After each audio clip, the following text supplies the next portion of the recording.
ఉండాల్సింది, నన్ను నిజంగా ప్రేమించి నన్నుగా గుర్తించి నా కోసం ఎవరున్నారు అని వెతికినప్పుడు నీకు యేసు కనపడతాడు. నువ్వు నిర్ణయించుకోవాలి ఏమని అంటే ఆయన కోసం బ్రతకాలని. ఆయన కోసం బ్రతకాలి. ఎందుకంటే నిజమైన ప్రేమ అది. నీ ప్రేమని డైవర్ట్ చేయి.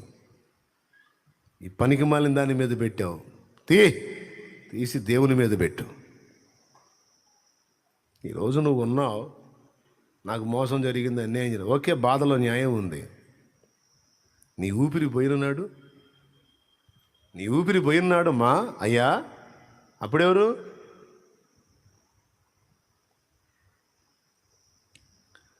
ఏదో భూమి మీద ఉన్నంత వరకు అనుబంధాలు, బంధాలు, బాంధవ్యాలు అవసరం మనుగడ సాగటానికి, జనరేషన్ డెవలప్ కావటానికి, కుటుంబ వ్యవస్థ జీవనం నడవటానికి, దేవుని ప్రేమ